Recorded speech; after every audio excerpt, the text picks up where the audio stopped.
बड़ी खबर, बल्कि सबसे बड़ी खबर यही है कि साबिक DGISI lieutenant general retired Faiz Hamid के बारे में, जिसमें ISPR के मुताबिक साबिक DGISI को फौजी तहवील में ले लिया गया और साबिक डायरेक्टर जनरल आई lieutenant general retired Faiz Hameed का कोर्ट मार्शल शुरू कर दिया गया है। पाकिस्तान आर्मी एक्ट के तहत तादीबी कार्रवाई का आगाज़ किया गया है। ISPR के मुताबिक सुप्रीम कोर्ट ऑफ पाकिस्तान के अहकामात पर टॉप सिटी केस में साबिक DGISI के खिलाफ शिकायत पर तफसीली तहकीकात की गई और lieutenant general retired Faiz Hamid के खिलाफ रिटायरमेंट के बाद आर्मी एक्ट की खिलाफ वर्जी के वाक़यात भी साबित हुए। इस हवाले से DGISPR पहले ही अपनी प्रेस कॉन्फ्रेंस में कह चुके हैं। पाक फौज में खुद एहतसाबी एक सख्त कड़ा मगर शफाफ अमल है, एक खुदकार अमल जो हर वक्त जारी रहता है। इस फौज में हर वक्त ये खुद कार जो निज़ाम है खुद एहतसाबी का, ये सब भी चल रहा है और चलता रहता है। कोई भी कवायद व ज़वाबित की खिलाफ वर्जी हो, किसी किस्म की कोई करप्शन हो, किसी किस्म का बैड मिलिट्री ऑर्डर और डिसिप्लिन हो, तो ये एहतसाब का निज़ाम एक्शन में आता है और इसके अंदर किसी किस्म की तफरीक नहीं की जाती। बल्कि अगर ज़्यादा सीनियर रैंक और हायर रैंक हो तो ये जो हमारा अकाउंटेबिलिटी प्रोसेस है, it comes even more harder, because it is expected कि जो लोग सीनियर हैं उनको ज़्यादा समझ और अकल और ज़्यादा जिम्मेदारी है। जो जूनियर रैंक में बच्चे हैं, जो जूनियर ऑफिसर्स हैं, उनको तो आप कुछ मार्जिन दे सकते हैं, लेकिन सीनियर रैंक पे ऐसे नहीं हो। तो मैं आपको यही बताना चाह रहा हूँ कि we have a very robust internal accountability system which is working all the time in different domains वो काम कर रहा होता है। तो we are very proud of our accountability system and we have it firmly on rooted. सिर्फ और सिर्फ important point to note also this कि हमारा जो अकाउंटेबिलिटी सिस्टम है ये इल्ज़ामात पे काम नहीं करता, ये हकाइक पे काम करता। हमें अपनी अकाउंटेबिलिटी पे फ़ख्र है और ये एक ऐसा प्रोसेस है जो कि इट्स ऑन गोइंग और बग़ैर किसी तफरीक के ये चलता है, ऐसा भी DG साहब ने कहा था। और ये उसकी वजह से एक मिसाल लगती है, ऐसी मिसाल पहले पाकिस्तान आर्मी के अंदर मिली नहीं है। इतने बड़े ओहदे से रिटायर होने वाले एक ऑफिसर के खिलाफ इतनी स्ट्रॉन्ग किस्म की कन्विक्शन सामने आए और फिर कार्रवाई हो जाए, तो ये एक अच्छी मिसाल है कि इदारा अपने आप को जस्टिफाई अगर इसको लेकर कर रहा है तो एक मिसाल के साथ कर रहा है, तो इट्स अ गुड एग्जाम्पल। दूसरी जानिब जो वज़ीर आज़म की मुशीर है राना सनाउल्लाह और सीनियर सियासतदान फैसल वाउडा भी बोले, कैसे चुप रह सकते थे, सुनिए। की तारीख में मैं समझता हूँ कि इस तरह के कोई एक आध वाक़या हो तो हो, वरना इस लेवल के ऊपर, इस सीनियर लेवल के ऊपर जो है वो आम तौर पे मामलात को जो है वो सबसाइड कर दिया जाता है। तो इससे एक तो ये बात साबित है कि आर्मी में, पाक अफवाज में जो एहतसाब का अमल है वो बहुत मजबूत है और अगर किसी के खिलाफ कोई बात सब्सटेंशिएट हो जाए तो उसका ओहदा या उसकी हैसियत कुछ भी हो तो उसके खिलाफ जो है वो फिर कार्रवाई जो है वो होती है। मैंने तो कई महीनों से आपको कहा था कि जो खास है ये बड़ी तबाही का बड़ा रीजन है पाकिस्तान की, चाहे वो जमहूरी हो, इस्टेब्लिशमेंट का नुकसान हो, आइन और कानून का नुकसान हो, तो ये तो होना ही था। दूर है दुरुस्त है, बहुत जबरदस्त फैसला हुआ है और जो लोग इस पुष्पनाई में थे समेत इस खास के फैज हमीद के, जो PTI को अंत तक तबाही की तरफ लेके गए हैं और वो खुद भी इनके साथ मिलकर सारी गेम करते रहे, तो जितने भी लोग हैं इस किस्म के पुष्पनाई में इन्वॉल्व हैं, ये शुरुआत है, अभी बड़े बड़े बुत गिरने। अब तो फैसल वाउडा साहब भी आके कह रहे हैं कि मैं तानू दस्या सी, नाम नहीं लिया था किसी ने। बहरहाल बहुत से साफ़ी भी इस चीज़ का दावा करें कि जो हमें इस बात की उम्मीद थी, कोई अच्छी मिसाल नहीं है, ये नहीं होना चाहिए था, लेकिन हो रहा है। इंसाफ, justice is a good example, अगर वो हो रहा है, वो प्रिवेल कर रहा है। हमारे साथ आमिर इलियास राना साहब हैं, सीनियर साफ़ी। He doesn't need any introduction now. आप तो जब भी प्राइम टाइम में टेलीविजन खोलें, किसी न किसी शो में आमिर साहब हमें नजर आते ही हैं, तो इसलिए doesn't need any introduction, at least on news channels. Thank you very much Aamir Ilyas Rana साहब फॉर योर टाइम। आपने हमें ज्वाइन किया।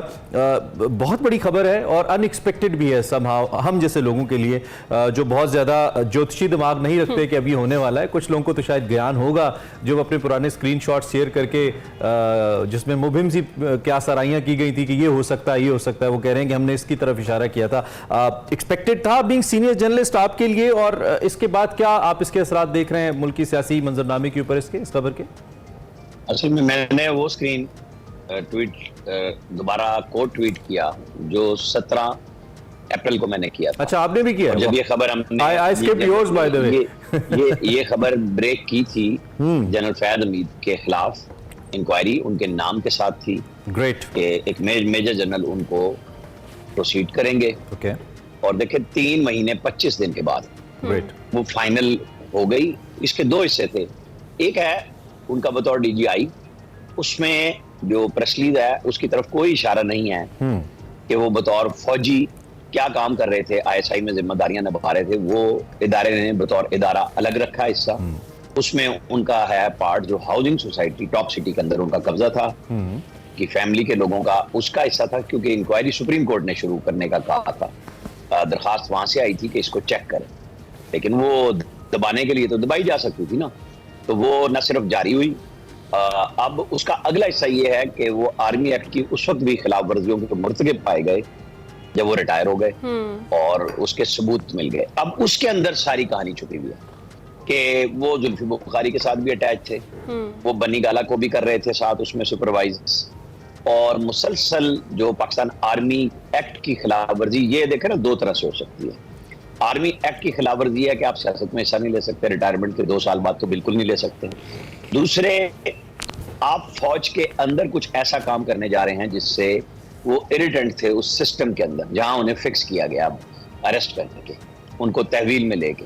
तो अब उनका जब फील्ड जनरल कोर्ट मार्शल ऐलान हो गया है तो जाहिर है कि एक 3 स्टार, एक 2 स्टार बैठेंगे, जैक ब्रांच के लोग होंगे, एक वकील जो वर्दी में ही होगा उनकी तरफ से होगा, एक वकील जो वर्दी में होगा जो फील्ड जनरल कोर्ट मार्शल की कार्रवाई को इस्तगासा की जानिब से जो शवाहिद मिले हैं वो चलाएगा।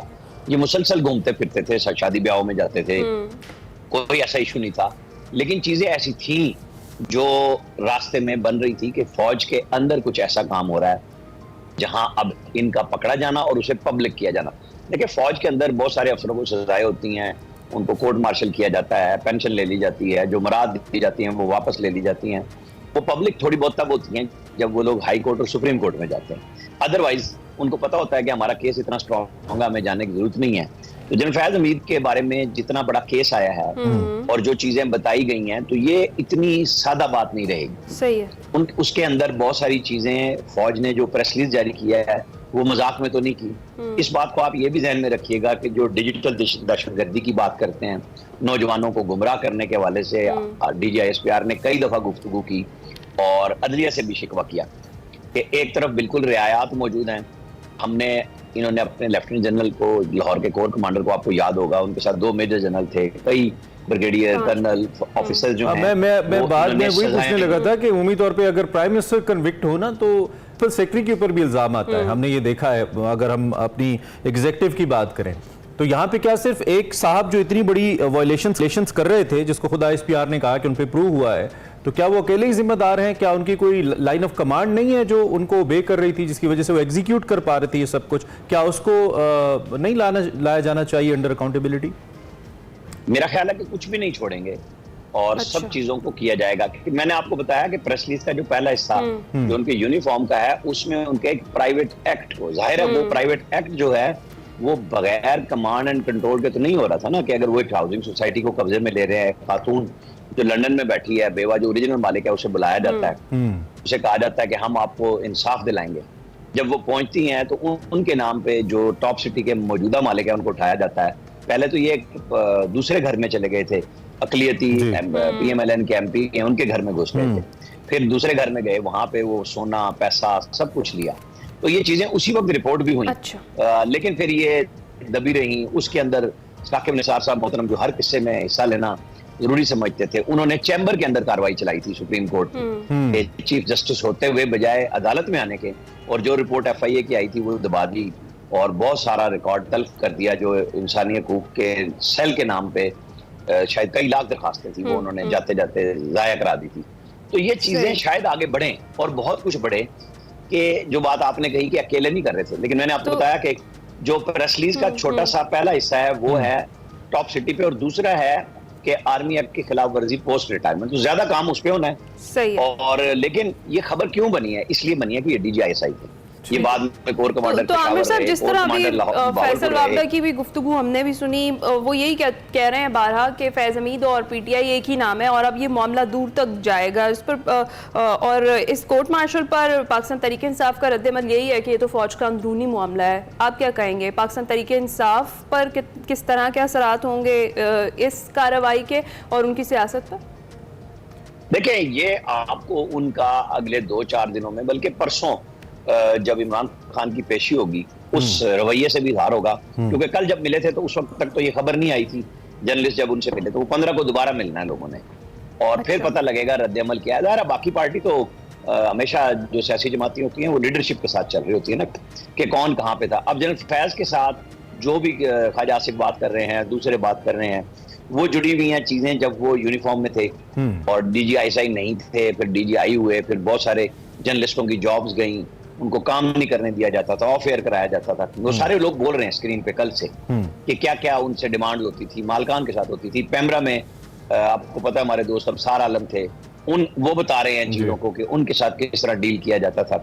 DTH का एक बड़ा फ्रॉड है, उसके अंदर गुफ्तगू बहुत ज्यादा मिसयूज किया इन्होंने। लेकिन अब ये जो है ना, इस बात को इस तरह पॉजिटिव लिया जा सकता है कि जब फौज ने अपने एक हाजिर सर्विस ब्रिगेडियर के उस एक्ट को, जो उनके काम जिम्मे नहीं था, वो जो आपने कहा ना चेन ऑफ कमांड, तो चेन ऑफ कमांड में बहुत सारे काम ऐसे भी होते हैं जो ऊपर से दिए जाते हैं और वो बताए जाते हैं कि ये मुझे आर्मी चीफ ने कहे थे, मुझे ये प्राइम मिनिस्टर ने कहे थे, तो जिम्मेदारियां फिक्स हो सकती हैं। तो ये वो काम था जिसके अंदर उनके मुबैना तौर पे भाई नजफ का नाम था कि उसको 50% शेयर दिलवाया जा रहा था सोसाइटी में, और वो चीजें रखी गई हैं। लेकिन जो मैं बात पॉजिटिव कह रहा हूँ ना, एक तरफ अकाउंटेबिलिटी के लिए मंसूर अली शाह साहब, जब नैब का फैसला आएगा, अभी हमें वो देखना है कि वो क्या लिखेंगे, क्योंकि 30 जून से रिजर्व है। वो कहते थे कि रिटायर्ड जर्नैल हो या जज हो, उनको प्रोसिक्यूट किया जाना चाहिए नैब में। अच्छा। इनको नहीं छोड़ा जाना चाहिए कि रिटायर हो गए। ये आवाजें हैं ना, और ये 30 जून से पहले की हैं। दूसरी जानिब ये भी है, फिर आगे एक मिनट जब फौज ये आ गई है ना, तो माशरे में आवाज तो उठ रही है ना कि भाई ये जो हमारी एलीट क्लास है, जो हमारे बड़े लोग हैं, इनको तो कोई नहीं पकड़ता, छोटे मोटे अफसर को पकड़ के सजा दे दी, तो सियासतदान तो पकड़े जाते हैं हमेशा। तो अब ये एक अच्छा सिस्टम चल पड़ा है कि आपको पब्लिक भी करना पड़ेगा और सामने भी आना पड़ेगा। तो इसकी सजा की नौयत फिर आमिर साहब क्या होगी जनरल फैज की? महज उनकी पर्क्स, उनके रैंक्स उतार दिया जाना एंड ऑल दैट, या फिर मजीद इससे आगे बढ़ के भी कुछ होगा? चूंकि जो टॉप सिटी के ऑनर हैं उन्होंने तो ये भी दावा किया कि इस वाक़े की वजह से और इनकी वजह से उनके ससुर का इंतकाल हुआ, उनकी फैमिली लाइफ तबाह बर्बाद हो गई एंड ऑल दैट। अपने बेटे का भी उन्होंने जिक्र किया कि किस तरह उस पर तशद्दुद किया गया था उस वक्त एहलकारों की तरफ से। तो क्या ये मामला इधर तक ही महदूद रहेगा या फिर सजा को मजीद हम बढ़ता भी देखेंगे? आपका इस पर क्या इन्फॉर्मेशन है? देखिए इंफॉर्मेशन तो अभी नहीं कह सकते, क्योंकि बात कही गई है कि शवाहिद मिले हैं और वो पोस्ट रिटायरमेंट चीजों पे। आप ध्यान में रखिएगा, वो एक वाकये का जिक्र है, बेशुमार वाकयात आ चुके हुए हैं। अब वो होगा ये कि कितने जुर्म साबित होते हैं, कितने जनरल साहब मानते हैं, कितने नहीं मानते। तो नॉर्मली इस तरह की कार्रवाई तभी की जाती है जब चीजें हाथ में हों। तो रैंक ले लिया जाए, और वो आप एडमिरल मंसूर अल हक को ध्यान में रखिएगा, पाक बहरिया के सरबराह थे, तो उससे रिलेटेड हर चीज ले ली जाती है। यानी आपको प्लॉट मिलते हैं, आपको मुरब्बे मिलते हैं, आपको जो मराहत मिलती हैं, पेंशन है, आपके पास जो भी जायदाद वगैरह होती है फौज के अंदर, आपने अपने यूनिफॉर्म में, ये नहीं है कि वो करप्शन से कमाई गई, यानी जो ओरिजिनली आपके साथ आई वो भी वापस ली जाती हैं। कई दफा ऐसा भी होता है। फौज में आपने देखा होगा बहुत सारे लोग जो सियासत में अपने इदारे के ऊपर तज़ीक मेरे जुमले बोलते रहे हैं, पिछले दिनों में बहुत सारे लोगों की पेंशनें भी बंद हुई हैं। ये फौज का अपना एक मिलिट्री एक्ट के तहत कार्रवाई का सिस्टम होता है कि आपके पास जो अमानतें मौजूद हैं आप उस तरफ नहीं जाएंगे। ठीक है, यानी अच्छा, इसका फौज के इदारे पे आमिर साहब टू वे इम्पैक्ट है। एक तो पॉजिटिवली अगर हम देखें, जैसे DG ISPR ने कहा, या जो सिटिंग फौज की कमांड है उसके लिए या हिस्टोरिकली उसके हक में एक पॉजिटिव बात ये लिखी जाएगी कि उन्होंने अकाउंटेबिलिटी की शानदार मिसाल कायम की और एक फॉर्मर DG ISI को अकाउंटेबल किया गया, जो कि सुनने में नहीं आता इससे पहले कभी, या सोचने में भी नहीं आता पाकिस्तान में। तो एक तो ये है, लेकिन दूसरी मिसाल ये भी है कि एक इतने बड़े ओहदे पे एक ऐसा शख्स बैठा था जो इस तरह आइन को, इस तरह अपने इदारे के आइन को पामाल कर रहा था, उसका मिसयूज कर रहा था। और फिर जाहिर बात है कुछ लोग बड़ी आसानी से फौज के खिलाफ बैशिंग भी करते हैं पाकिस्तान में, हम हर चीज़ का इल्ज़ाम भी फौज पे डालते हैं, तो फिर उनको भी जाहिर बात है हमने चारा और चूरन दे दिया है कि अब आप और इस्तेमाल करें वो, कि हम तो पहले ही कहते थे कि ऐसे हैं। तो इसका टू वे इम्पैक्ट है फौज के ऊपर बतौर इदारा, इसका क्या इम्पैक्ट आप इस खबर का देख रहे हैं? देखिए, फौज ने एक इदारा जाती पॉलिसी के तहत इमरान खान को लॉन्च किया था। उसके लिए 5th जनरेशन वॉरियर भी तैयार किए गए थे। आजकल बड़े बड़े यूट्यूबर हैं, लेकिन वो कल से सारे खामोश हैं। तो कभी कोई कुछ कह रहा है, कभी कुछ कह रहा है। बहुत सारे लोग हमारे यहाँ जहन साजी इस तरह की गई, यूनिवर्सिटियों से बच्चे ला के तैयार किए गए और जा के लेक्चर दिलवाए गए। वो लोग फौज के शहीद को अपना शहीद ही नहीं मानते। बड़ी बदकिस्मती की बात है ना कि चाहे वो लेफ्टिनेंट जनरल सरफराज शहीद हो या लेफ्टिनेंट एक शहीद हो रहे हो या एक सिपाही शहीद हो रहे हो, तो हमारे यहाँ कंट्रोवर्सी इस तरह फैला दी गई है। जो काम इंडिया नहीं कर सका वो ये 5th जनरेशन वॉरियर बनाए गए, सरकारी खर्चे पे बनाए गए, वो आज अपनी फौज पे मैं तो कहता हूँ भौंकते हैं। ये बोलने वाली बात नहीं है, ये तनकीद नहीं है कि वो जो मादरे वतन की हिफाजत के लिए बॉर्डर पे जाके लड़ रहे हैं, शहीद हो रहे हैं हमारे लिए, हमारे आज और कल के लिए हैं। हमारे यहाँ जहन साजी इस तरह हो गई है कि बस अब छोड़ना नहीं है, फौज के खिलाफ बोलना है। तो मेरा ख्याल है कि वक्त आ गया हुआ है इंशाल्लाह ताला। अब बहुत जल्द ये लोग भी सजाओं में नजर आएंगे, क्योंकि जो गिला किया गया था, जिस जो आपने DGISPR की 7 मई वाली गुफ्तगू सुनवाई, इसमें एक गिला अदलिया के साथ भी मौजूद था कि हम तो अकाउंटेबिलिटी कर रहे हैं, लेकिन आपकी तरफ से हमें। अब आप देखें कि जिन लोगों ने GHQ और कोर कमांडर हाउस मुख्तलिफ जगहों पे घुसने का कहा, वो सारे जमानतों पे भी हैं और मुंह भी चढ़ा रहे हैं सिस्टम का। और वो कोई वीडियो लीक नहीं थी, कोई ऑडियो लीक नहीं थी, जो इन्होंने खुद जारी इन सब ने सोशल मीडिया पे। तो हमारे यहाँ सबूत मांगे जा रहे हैं उसके भी। अब ये इमरान खान साहब भी बड़े भोलपन से आजकल बार बार कहते हैं कि जी देखें वो GHQ के सामने कौन सा मुजाहिरा करना मना है। मैंने कहा था भाई हर जगह पे लिखा है प्रोहिबिटेड एरिया, कैंटोनमेंट्स एरियाज, वैसे ही वहां पे जलसे जुलूस होते। तो ये कोई इमरान खान साहब छोटे बच्चे, दूध पीते बच्चे तो नहीं थे कि उन्हें नहीं पता था कि वो लोगों को कहाँ भिजवा रहे हैं। यास्मीन राशिद अगर कोर कमांडर हाउस लेके जाएंगी तो वो जब मॉब को घुसा देंगी तो वापस बुलाने का कौन ठीक है। ये जो 3 रुकनी बेंच ने महफूज फैसला सुनाया है और वो नून लीग के उम्मीदवारों की अपीलें मंजूर कर ली हैं, सुप्रीम कोर्ट ने जो लाहौर हाई कोर्ट का फैसला कलअदम करार दिया है, बड़ी मायूस है पाकिस्तान तहरीक इंसाफ। क्या कहेंगे इस पर, इस डिसीजन पर? वो भी एक अलग से प्रोपेगेंडा की गेम है। उन्होंने फैसले में लिखा है कि ये 9 और 10 फरवरी को रिकाउंटिंग की दरखास्तें रिटर्निंग अफसर को दी गई थी। ये कोई बाद में ट्रिब्यूनल तो बाद में तश्कील पाए ना, जिसके ऊपर कहा गया, लाहौर हाई कोर्ट ने जो फैसला दिया था कि ये ट्रिब्यूनल में जाने चाहिए थे। ट्रिब्यूनल में तब जाते हैं जब आपने पहले कोई एक्शन न लिया हो और फिर उस पर दरखास्त देते हैं। तो उन्होंने ये भी कहा कि जजेस ने रिमार्क्स भी इलेक्शन कमीशन के हवाले से गलत दिए। अब हम सिर्फ ये देखते हैं कि जी काजी साहब को जो कि कंट्रोवर्शियल कर दिया गया है, जिस तरह अब इमरान खान जस्टिस मंसूर अली शाह को कंट्रोवर्शियल कर रहे हैं जब वो बयान देते हैं कि 2 महीने बाद हुकूमत चली जाएगी और उसके ऊपर गुफ्तगू होती है। बड़ी हमारी बदकिस्मती है कि हम किसी भी इदारे के सरबराह को इस तरह मजाक में खेल लेते हैं, गुफ्तगू करते हैं। जब काजी साहब आ रहे थे तो भी PTI ने प्रोपेगेंडा किया कि ये नून लीग के लिए आ रहे हैं। अब मंसूर अली शाह के लिए खुद PTI कह रही है कि ये हमारे लिए आ रहे हैं और इलेक्शन ये हो जाएगा। आप मुझे बताएं, इससे इंसाफ की बुनियादें तो हिल रही हैं ना।